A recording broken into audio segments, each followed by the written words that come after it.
Hello there everybody, this is Krista and welcome back to Crochet Witch Tarot. Excuse the creaking of my chair, oh my gosh. Today I thought it would be fun to take a closer look at the Meraki Tarot. Now this is the second edition that just came out. It was on Kickstarter, I believe. I did not back it on Kickstarter. I bought it from the creator's Etsy shop, so I will be sure to add a link to that below. But I've been spending the month of January with this deck for my daily pulls, and it just is really a really interesting, kind of jam-packed deck, but not in any way that I personally find overwhelming. So, again, I thought it would just be fun to take a look at this, especially since I've really spent some time working with it this month. I know historically I've kind of done like sort of unboxing videos, first impressions, but I've kind of been feeling wanting more to lean into going through decks that I know a little bit better, and again, like I can kind of share a little bit at least of how I've been working with it, more of my thoughts, things of that sort. So, that being said, why don't we just get started? It comes in this really nice two-piece box with the thumb holes. Always love that. We have this beautiful green edging. This might be my favorite edging color I have ever seen. Closely followed by the edging on the Walking Meditation Tarot. It's that like robin egg blue, but I really love this one. And it is a rose petal finish, but it kind of reminds me of the Roots and Wings Oracle, if any of you have that one, where they don't stick together. So this is a deck that really incorporates, again, like I was saying, a lot of different elements that you could work with or you could choose not to. That's what I really enjoy about it. So we've got crystal association, elemental association. I mean, I guess any deck has elemental associations, but I mean included into the card very specifically. Astrological symbols, as you can see on the full, we've got one right here. Lots of different things.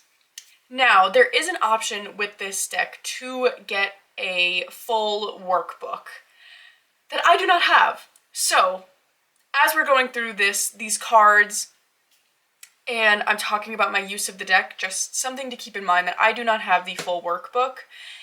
And I guess my short opinion on that is that I do think actually it would be a nice thing to have if you really want to make sure you're getting everything you can out of this deck. I had no problem using it without it, but I am definitely thinking of looking into getting that one, because a lot of the associations that we get on the info cards that come with the deck that looked like this, we have keywords for all of the cards, which is nice, but for the crystal associations, and I do believe the astrological ones, we only get the majors, which I understand you can only print so many cards. But if you get the workbook, I do think that it goes, I know it certainly goes into the crystals. I'm not one for astrology, so I've not looked into that angle, but I know that for the minors, you do get that with the workbook. So I'm definitely thinking about that one. Anyhow, all that out of the way, let's just get into this walkthrough talkative thing of this deck. Anyway, okay. So here we've got the Fool, and I really do love that we get that classic dog symbol right here. But it's almost like this box is opening up in this magical wind to reveal these crystals and stones, and it's just such an interesting juxtaposition between this very natural landscape and what looks to me like this cardboard box holding these precious stones. Something that really drew me to this deck was that touch of magic and mundane all mixed together. So I do want to share the crystal associations for the majors just because that personally really interests me. But again, on the cards you do get the astrological associations.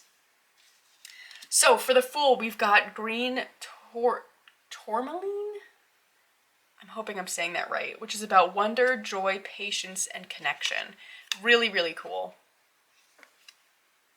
The Magician, we've got this snake, which I think is really a neat symbol. And I do love that we have this repetition of these stones and crystals that show up in the Fool card, but almost like surrounding this snake, who I think we can take to be the Magician. Which is very interesting because I do really find snakes to be those master transformers, because they, you know, literally shed their skin and create something entirely new. I think that's a really cool symbol. And for the Magician, we have quartz crystal, which I think, again, I'm going to say the word interesting so many times in this video. I'm just going to warn right now. But if you think of quartz, I know a lot of people see it as this sort of like master crystal that really can be used for anything and everything, which I think really relates to the Magician well. The High Priestess, I really like how we get the classic pillars in here, and it opens up into this misty forest landscape with this flock of, I take to be, they look like crows to me. Again, since I don't know if it says that in the workbook, it might give animal specifics. That's the other thing I want to look into, because I don't have anything here that gives me animal specifics. It would be neat if the workbook did that, but it is also a little bit fun to sort of think of it on my own. Anyway, I do love that we get this background and we have the moon up here. It really does give that feeling of mystery that I like to see with the High Priestess. And the crystal here we have is Moonstone, which is all about inner knowledge and intuition, which I think is perfect. The Empress, I love seeing any sort of deer in a deck. And I do think it's such a cool symbol here, because deer do tend to stay with their young for a decently long time. And for the Empress, we have Emerald, which is all about love, hope, prosperity, and wisdom. And in the Emperor card, we do get sort of this repeat of that deer here, which is another really, really cool symbol. And we have Carnelian, which is energy, protection, and grounding. Really, really cool. And I do like that it seems to me that the elemental associations for these crystals is also kind of taken into account, because the Emperor is a fire element card, and I'm pretty sure that Carnelian is also a fire element crystal, so really neat to see that as well. The Hierophants. I love having an owl as a Hierophant. I have found that a lot of these cards, the animal associated is expected, but in the best way possible. And I love seeing all of these keys and the book there, and all of these butterflies cocooning and emerging around the Hierophant. I think that is a really cool symbol, and we also seem to be on a willow branch, I want to say, which is another really cool symbol of wisdom. And the crystal here is Diamond, which is all about strength, clarity, honor, and protection.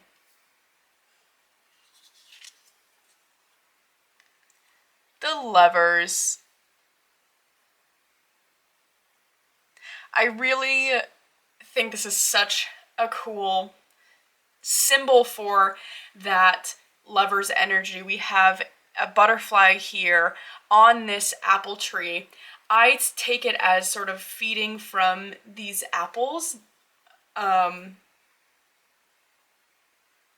my gosh, I just totally lost my train of thought. What the heck? Man. Probably wasn't that cool of a thought anyway, I guess. really like this lovers card. I think it's very different. I think it's really interesting. And here we have the ruby, which is all about love, passion, friendship, and sexuality. Really cool. I do usually, though, like to see a lover's card that leans more into that aspect of choice and commitment, but, you know, I'm not gonna get my way every time. That's okay. Next we have the Chariot with this owl and these goldfinches, which is really interesting to me, and I've not gotten to think about this one too much yet, but I love the juxtaposition here of this sort of nighttime scene into this daytime scene, because owls are generally nocturnal creatures, really related to that aspect of wisdom and mystery that very much comes with the sort of darker realm. And goldfinches are definitely related to the daytime, to the sun. So it's like we're getting this energy here of almost gaining control of our inner world and bringing some of that darkness to the light, which I think is a really interesting symbol. Oh, I almost forgot our crystal. We've got pyrite, which is protection and deflects negativity. Really cool. Strength. I love how we get all of these animals just kind of piling on top of each other, sitting there together. It reminds me of that movie that I am now completely forgetting the name of, where those, I think it's like two dogs and a cat get lost or something and they work together to find their way home. What's that called? I can't quite remember. But just loving that they're friends here. It looks like we've got a lion, which is very classic, and a rabbit. I'm taking that to be another goldfinch, and a tortoise. Very, very cool. I really enjoy seeing these animals working together. And again, we're getting that energy of almost like bringing light to this nighttime sphere, which is really interesting to me.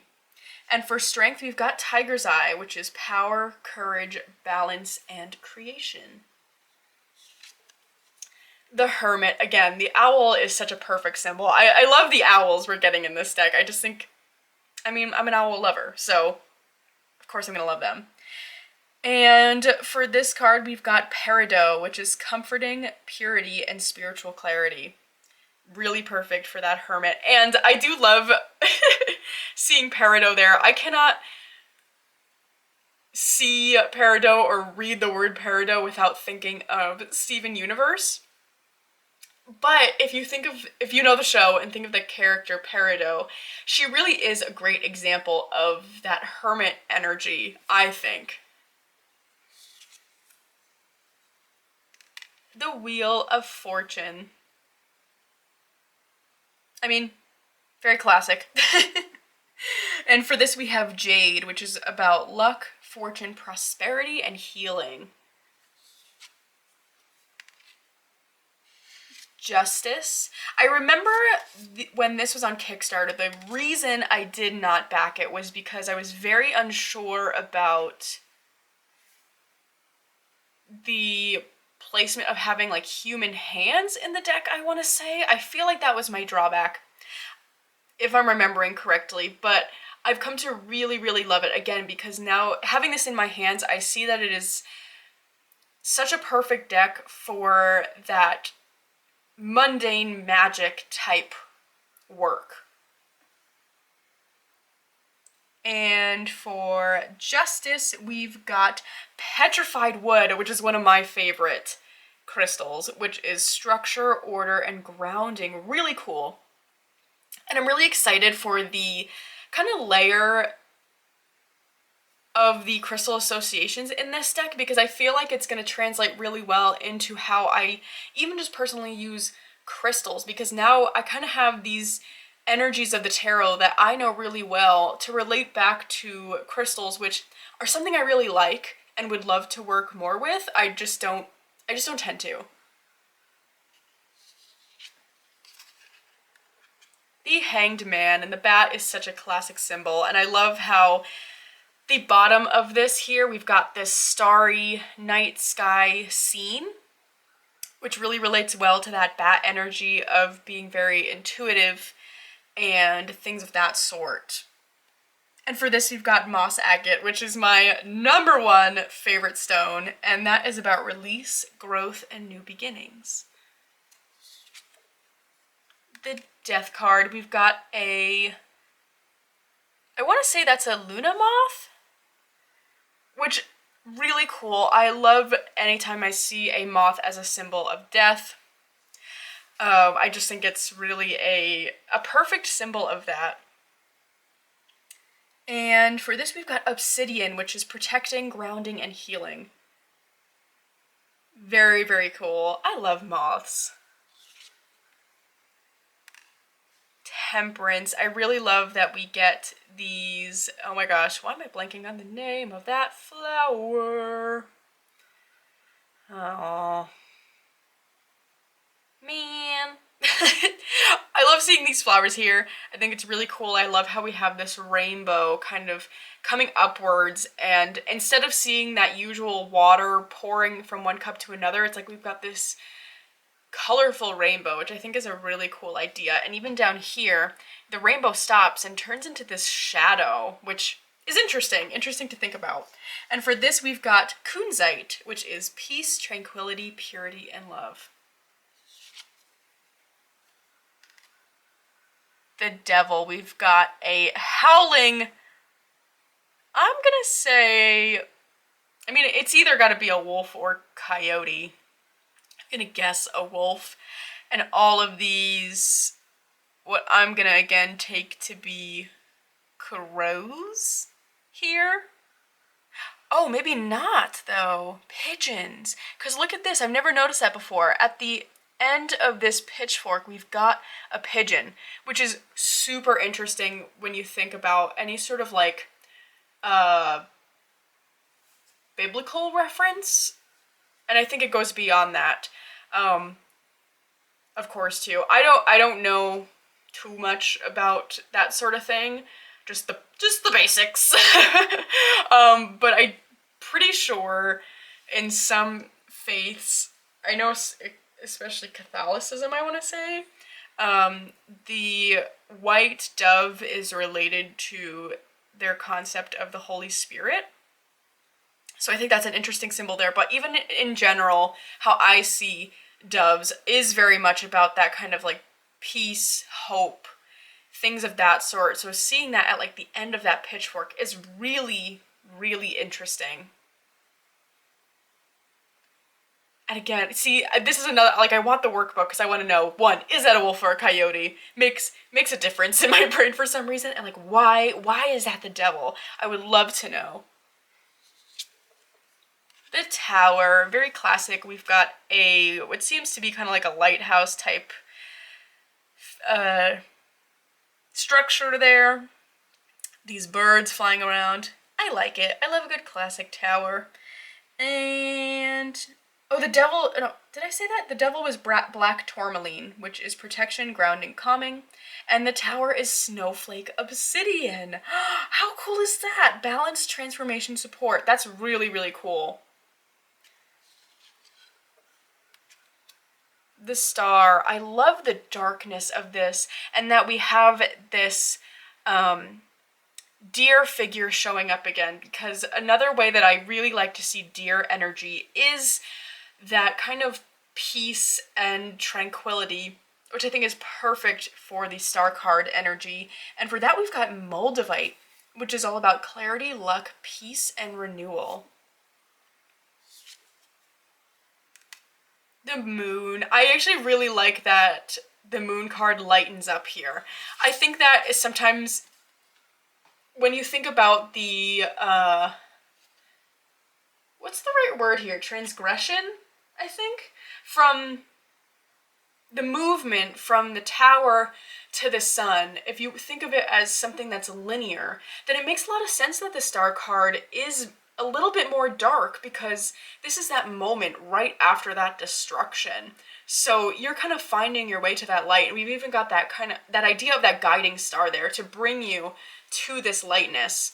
And so it makes sense to me that the moon, we're still in that shadow, but it's going to be a little bit lighter, because we've gained more of a feeling of agency. I feel that now we've had that destruction that we have no control over. Then there's this moment of hope of, I can get myself out of this. I'm gonna have to do some work around it though, but there's agency in that, which I think is really cool.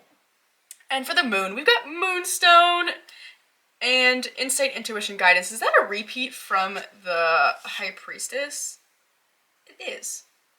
I kind of wish we got something different than that, but, you know, that's okay. And the sun, I really like the idea of this dandelion for the sun, because I feel like it still gives this concept of, you know, things can keep going away, but you're always gonna be planting the seeds for something new, which I think is a really cool concept there. And for that, we've got Amber, which is all about creativity, health, and protection. Judgment, I love all these eyes here. I think it's just really cool. The art style here, I think, breaks a little bit from the rest of the deck, which I'm not a huge fan of, but I do like the card on its own. I do really like. I think it's fun. And for this, we've got Sunstone, which is empowerment, freedom, originality. Such a cool way to see Judgment. And we've got the Universe, which I like how it sort of ties in a similar feel to that Wheel card, but the colors are completely spread out. Maybe I should find that Wheel card to compare. I think that would be kind of cool. You can see, yes, okay. So it almost gives this feeling of the colors being like completely filling the page, and this idea of that night sky shadow realm being more centralized, feeling like we've got control over it, which I think is very cool. And for that, we've got Turquoise, which is communication, truth, and wisdom.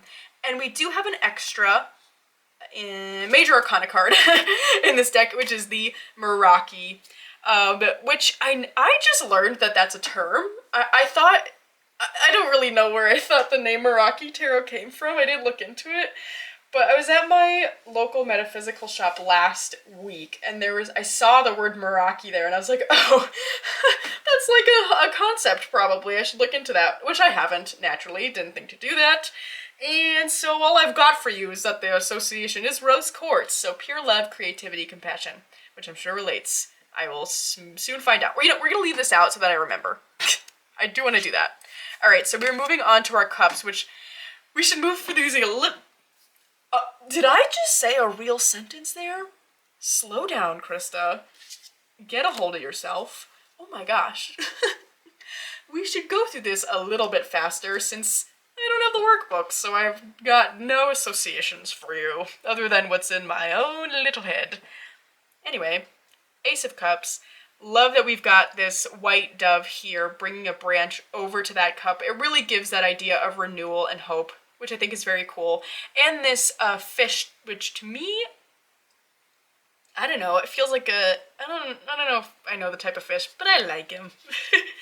Two of Cups, those to me really seem like salmon, which really interesting with this lotus flower is very cool. I love how they're jumping towards each other in this water.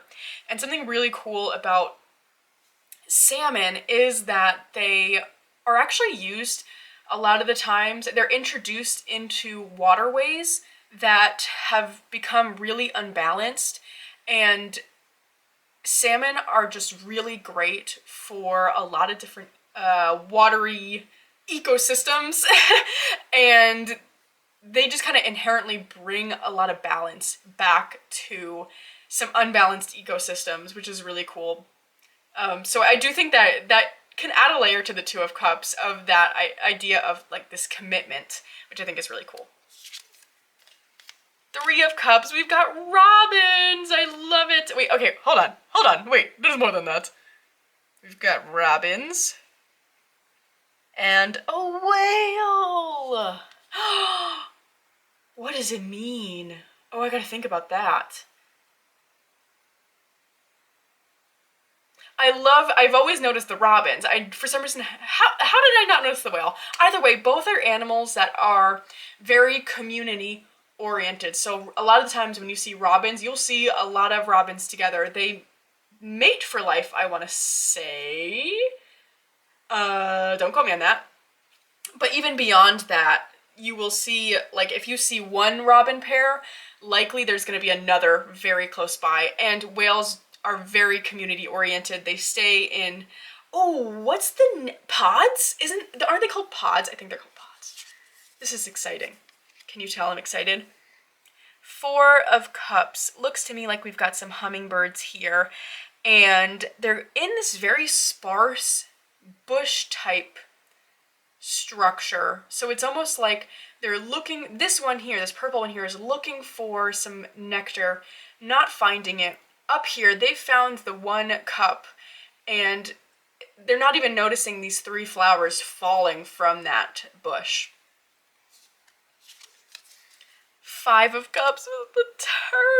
Oh my, I love him. So he's kind of receded into his shell. I swear I've worked with this deck.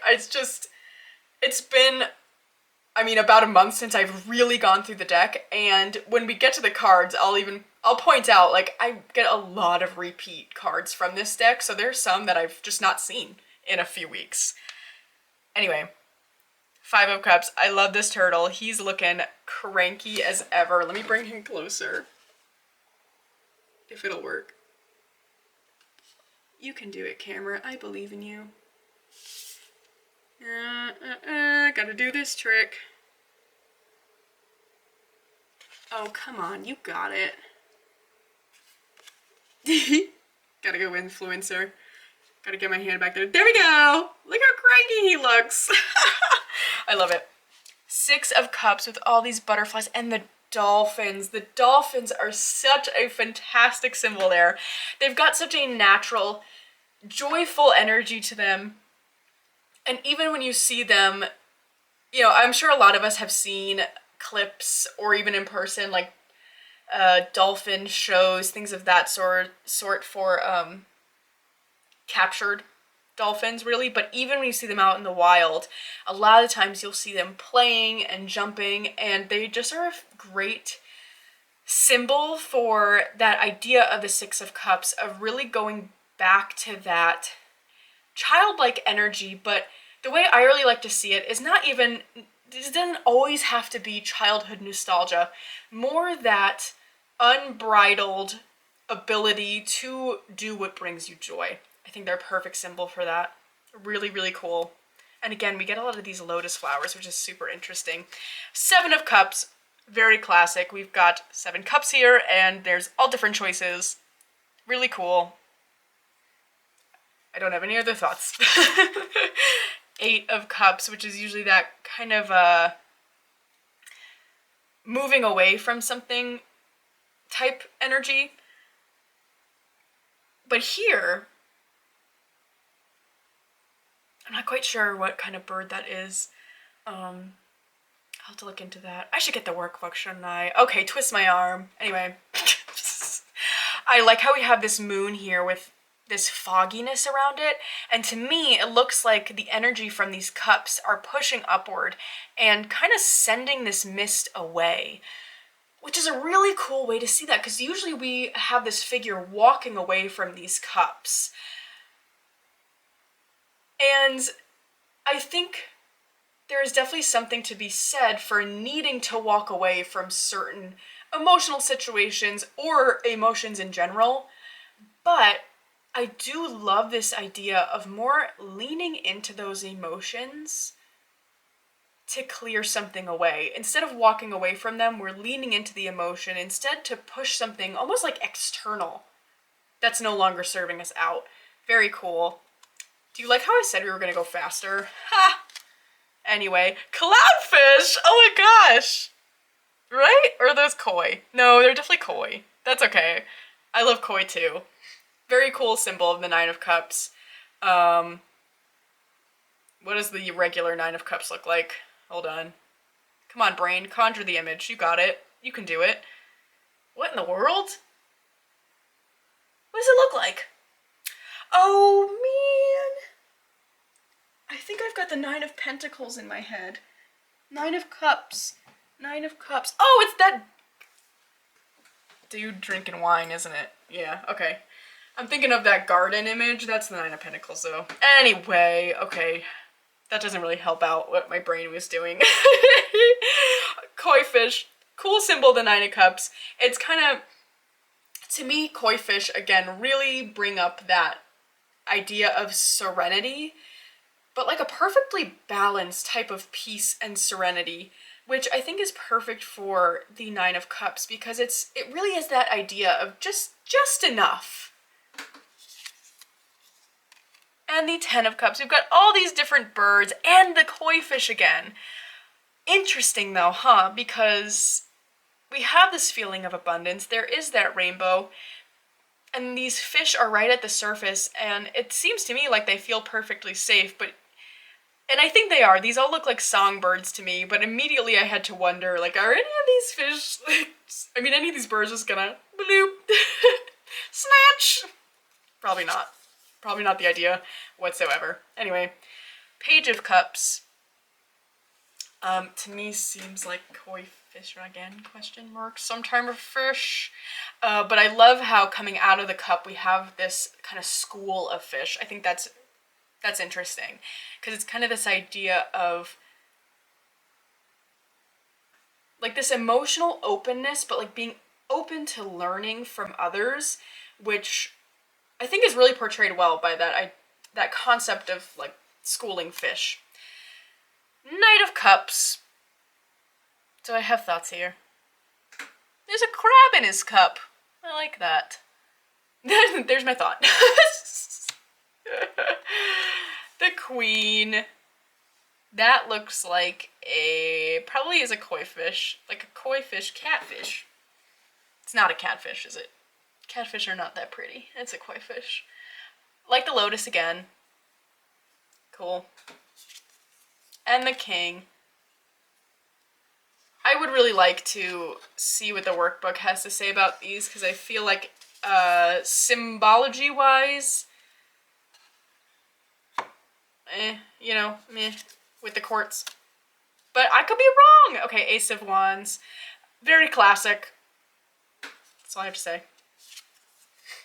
Two of Wands. I think that is a really cool image. We've got this crane standing on this stack of rocks with a crystal ball on top, and we've got that willow branch coming again. It really, it's interesting because we've got this idea of balance, and it's really reminding me of that Temperance card with the Two of Wands. And I like how we've got this, it seems to me like a rising sun. So it's almost, I'm getting this feeling of this crane kind of like it's this more idea of patience around the Two of Wands to me, rather than kind of being in a planning phase. It's this patience, which I think is really cool. Three of Wands. So this is one I have gotten constantly, and I love it. I love this image for the Three of Wands.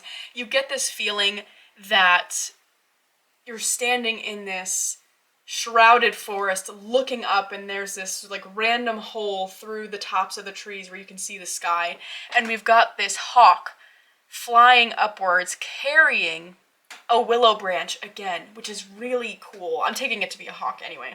Just seems like that kind of coloring.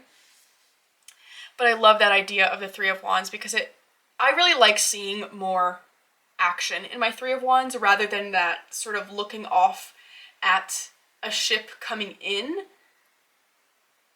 That doesn't, like, to me that's not very actionable, where it makes more sense to me to have that, either have that idea of being in a planning phase or that sort of sitting in wait.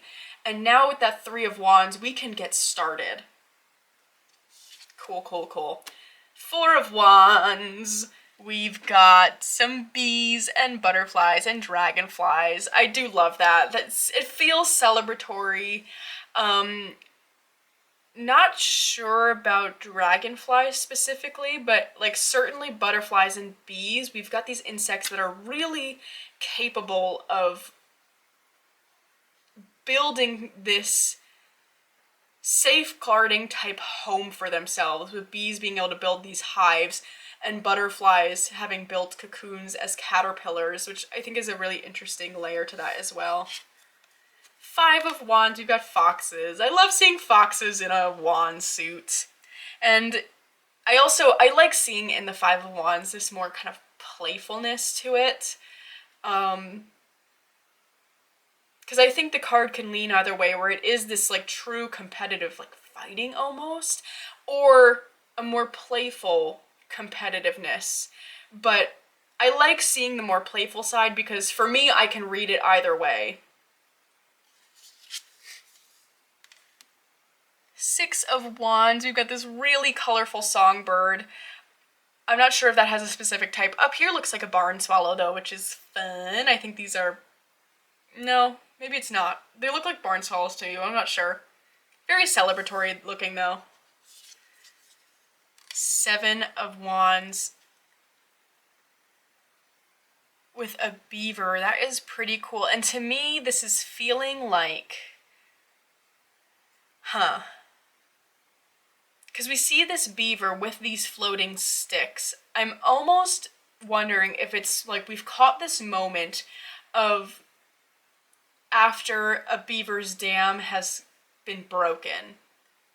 And there must be this feeling of like, okay, like, well, I've got to build it again. Like, this is up to me and me only. Like, I've got to do this, which I do think is a really cool way to show that card. And that's how I'm going to choose to see it. Eight of Wands. I like it. I mean, it's, you know, it's an Eight of Wands, but I like the umbrellas. I think they're fun. Again, adding in that sort of mundane.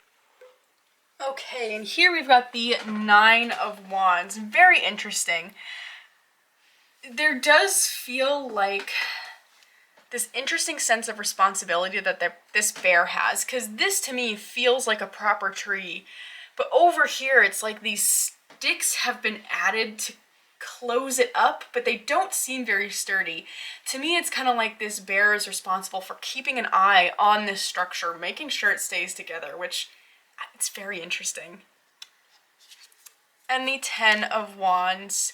Really, really cool. I like how we have these branches intertwined in this deer's horns. And it's almost like this feeling too of not knowing where the horns end and the sticks they're carrying start, which I think is very interesting. The Page of Wands. Those are, what kind of birds are those? I think they're barn swallows, which is very cool. Especially since barn swallows are such master nest weavers. It's kind of cool that you get it in that, like, stick suit. You know the one. Knight of Wands, we've got a bluebird and a fox there. Very cool. I really like that we've been having this willow branch carried throughout this suit. You've got the Queen of Wands with the sunflowers. Very classic. And the King. I love seeing with the birch trees. And again, we've got the bluebird up there again. Is it in? No, it's not in the Queen. Very cool. The Ace of Swords. You know, classic. Two of Swords. This I love. I love this. It's an illustration of that iceberg effect I think a lot of us have seen quite often. But I think it's such a cool way to depict this concept of the Two of Swords of, I like to take the Two of Swords, whenever it comes up for me, it's almost like there's a decision that has to get made here, but I'm not wanting to do it. And I'm not wanting to really, I'm trying to ignore what's going on there, what's going on under the surface, and that's what this card really gives off. It's kind of like you're wanting to stay above the surface and not get into all that's down there, but eventually you can't deny that there's this whole inner world going on that's gonna have to get recognized. Or almost the idea, hold on, almost the idea too of not everything, you can't take everything for that surface layer, what you first think it is, that there's always going to be something deeper to consider. I don't know, very cool, I like it. Three of Swords, you know, I like that. It's a little bit different looking, right? I like that it's not just like one heart with 3 swords in it. I like that we have this swirling wind and rain around it. It adds this feeling of drama that I think I pick up a lot of the times from the 3 of Hearts. Is there's this dramaticness to it. So I think that's cool. 4 of Swords with the sleeping fox. I really like this one. And I like that there is this light beaming down on this nighttime scene onto the resting fox. Almost this feeling of the fox is really doing what it's supposed to be doing, what it was being called to do, and is just to rest. Because I think a lot of us have such a hard time with resting in a really legitimate way, even when we are repeatedly asked to do so. 5 of Swords, we've got a porcupine here, which is so cool, is really cool. There is this... Let me think of the 5 of Swords for a second. We've got all these bees and wasps as well, it looks like. And then there's all this dry, cracked earth there. Huh. Because the 5 of Swords, we usually see someone has kind of been victorious in a way. Okay, I get it now. So the 5 of Swords, when I think about it, it's like this idea of there's never a true victory. Even if you are the winner, you've lost something. And when you think about a porcupine, when they have to put up their quills and what is the, I never actually have ever looked into that. What is the action that goes on there? How does something get quilled by a porcupine? I gotta think about that. But still, they are relinquishing some of their defenses that now they have to kind of grow back. If they even do grow back. I need to learn more about porcupines. I'm gonna set that card aside too. Need to remember to do that. And a lot of bees, though, once they sting you, they die. So it's kind of this idea of, yes, you have the upper hand in that second, but what's the cost? Really cool. 6 of Swords, we got a very classic image. I like how we've got these 2 birds on this little leaf boat. That's so cute. Moving from this shadow to the light. I like that a lot. Makes sense. 7 of Swords, we've got a crow here flying away with this basket of swords. But a crow is such a perfect symbol for that 7 of Swords because they are known to snatch things. Whether it is eggs or baby birds, unfortunately, or just items, they're collectors. So it makes sense for that card. 8 of Swords with the spider's web. Very cool. That feeling of being trapped. Although, to me, like that ladybug being trapped in the spider web, like that's legitimate. That's a legit trap. Like, you're not getting out of that. So I do wonder sometimes when I see spider webs in an 8 of Swords, if that really gives off the true energy of that card, because usually it's kind of that we're being trapped by our own thoughts. It's not a legitimate trap. We could get out of it if we wanted to, but I'm getting the feeling that ladybug, although they've still got motion of their wings, so it looks like, I don't know, it's something to think about. 9 of Swords, that bird certainly looks in a precarious position. What kind of flower is that? Roses? Maybe? I don't know. But it doesn't look sturdy. I would say that I would call that anxiety-inducing for sure. Fair enough. And the 10 of Swords, that's not a crow. It looks like a starling to me, with the spots on the wings, which I need to look into those as well. Very interesting. Page of Swords. That's a cool idea with the hot air balloon. Knight of Swords, we've got another crow, raven perhaps. Cool. Queen of Swords, we've got a deer. I do kind of wish, actually, that we didn't have a repetition of the animal that the Empress already is. Since we got different animals in the other suits so far, I actually don't know that I like that repetition. Nor, personally, again, this is a personal thing, I don't know that I would ever put a deer in the Queen of Swords card. But, you know, that's me. Maybe the workbook explains it better. And for the King of Swords, we've got this ram, which is interesting because that is a typical Emperor symbol. So, I don't know, something to think about perhaps. The Ace of Pentacles, and we've got a crystal, which I think is fun. Two of Pentacles, that idea of balancing things. You know, that is what it is. Three of Pentacles, we've got these birds here. What do they look like? I think they're different types of birds. But building a nest together, which I think is really cool. And again, we've got that willow branch, which is really interesting how that keeps coming up. Four of Pentacles. Love seeing a squirrel here. They are the masters of hoarding.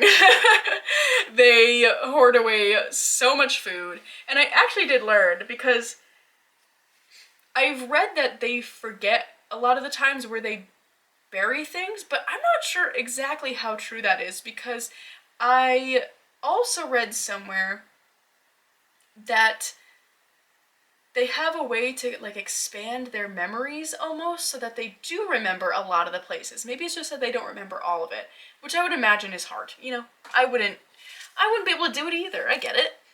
Five of Pentacles, we've got this winter scene, which, what are you? It's a fox with, what are you on top? I gotta see that closer. What are you? A rabbit again, really cool. It makes sense. You know, there's gonna be, especially in the snow, that cold, snowy scene, there's not gonna be plentiful resources available. Six of Pentacles. I like that rabbit in the kind of hot air balloon type thing. Interesting. Seven of Pentacles, we've got this kind of like emerging spring type scene. I could see that either being like a fledgling type bird where they're just learning to fly, but I could also see it being the case of birds in this period of just collecting things to start building their nests, which either way I think really works. And Eight of Pentacles. I do like seeing bees in this card because they are so naturally good at what they build. I think it's perfect for that. Nine of Pentacles. I mean, is that not the height of comfort? Look at that cozy fox. I love this card. I really love this card. This is another one that's been coming up a bunch for me. The Ten of Pentacles. I love this. The mother hare with her babies. Really very cool. But I do like that it still leans into that idea. You can look into with the 10 of a little bit of excess almost, because, what am I thinking here? I do think mother rabbits tend to like kind of give a lot to their babies. They don't stay with them very long, so not to say that, but they do have a lot of babies like throughout the season for that. I don't know what you would call it. So I think you can look at it that way too, which I always enjoy. Page of Pentacles with the baby bunnies. I love it. I really love that. That is so cute. The Knight of Pentacles with this feeding horse. I think that is really a cool symbol for the Knight of Pentacles, because it does have the ability to kind of move long distances, and it could move fast if you want, but getting this idea of feeding, we get that pause, that just kind of taking a second, that I think really leans into that Knight of Pentacles energy well. The Queen, we've got a rabbit. And the King, we've also got a rabbit. I do think my one well, I've got many opinions on this deck, I suppose, but my one more negative one is that I think the courts are a little bit just, I don't, lacking doesn't feel like the right word, but I feel like in a lot of the cards we get so much to look at, and I feel like the courts not so much. Okay, so now we are on to the extra oracle cards that come with this deck, which I'm always a fan of for the most part, and I really do like these ones. I'm hoping I don't think I took any out, but I didn't go through my bin I've got of extra cards that come with decks beforehand. So I'm pretty sure we've got everything, but we got Clarity, Expansive, super cool. I really enjoy that. Obscurity. I really like how we've got these creatures walking towards the light, though. It feels like coming out of obscurity. Seclusive.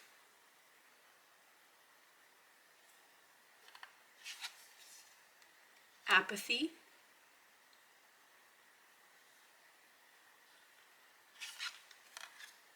Aspiration.